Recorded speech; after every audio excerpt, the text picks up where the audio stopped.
Boys, Pep Talk UK, it's Frankie B. I'm joined by Pascal. We are repping the Pep Talk Boys. Now we just witnessed a magical night of boxing at the O2. Dillian Whyte has beat Joseph Parker. Now Pascal, I think it's fair to say we have witnessed a thriller in Greenwich, not Manila. Greenwich. Yes, absolument, Frankie B. Superb night, superb. The undercard was spectacular, but that fight was a very good fight. And Dillian Whyte just shows that he gets better and better, every fight. And there was a lot of talk about Parker never being down in his professional career ever. And Dillian Whyte has managed to do that twice in one fight. And he really took the fight to Joseph Parker. He did. And he sent a big message out there to the rest of the heavyweights.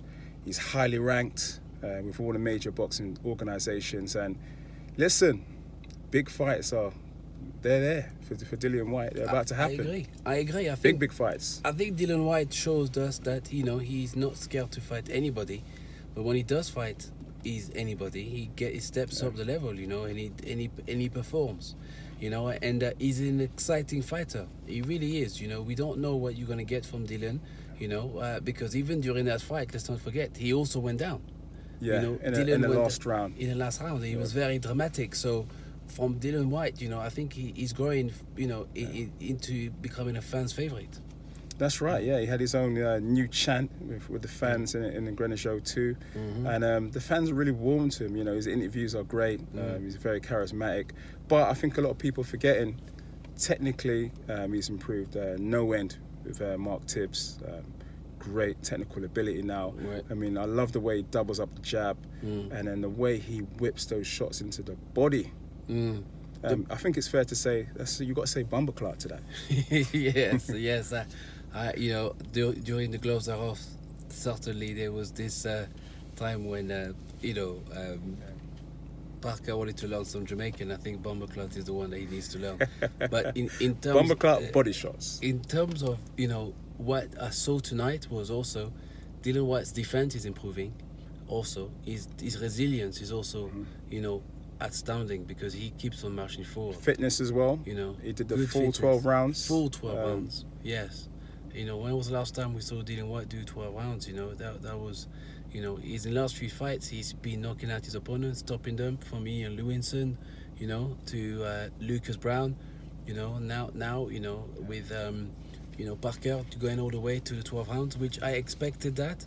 A lot of people banked that it would be a points victory for Dillian Whyte. A lot of people also tonight told me that by 6 rounds, Dillian Whyte would be winning the fight. So you've got to give credit to Parker because Parker didn't come here to lose. Yeah. He had a lot to prove, and to me, from the first bell, he showed that he wanted to fight and he wanted to get back in the top rankings. But where does Parker go from here? He's at the back of the queue now, isn't he? He did say he's after that Joshua fight, he's set for life, mate. Money ain't a thing, as Jay-Z and Jermaine Dupri says for Parker. So he's sitting on a nice fortune. He's still young enough to come back.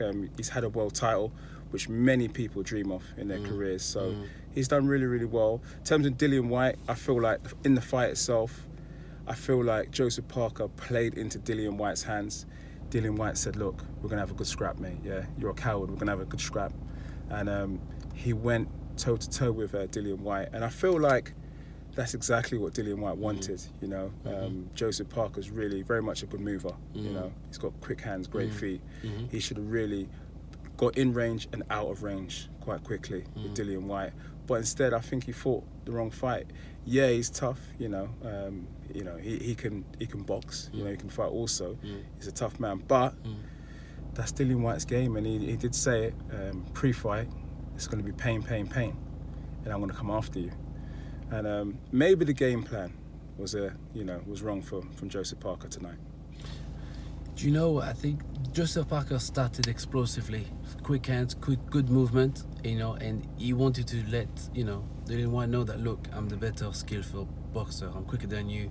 I'm better than you. But Dillian Whyte has got this way of cutting off the ring where he was constantly on him, at Parker's throat, constantly. He was on him like a mosquito. Constantly. When you're abroad, And you got to give Dillian Whyte a lot of credit because he does not know when to quit.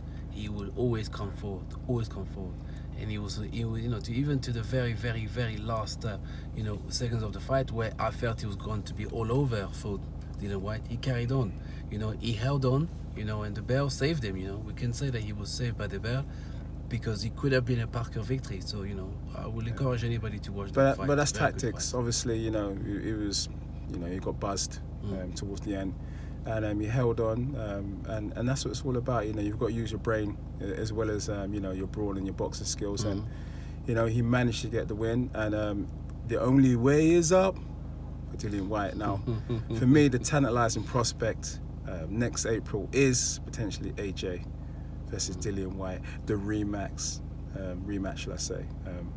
With that in mind, now we've got to recite, Dillian Whyte, AJ, Dillian Whyte, Part 2, Wembley, April the 13th.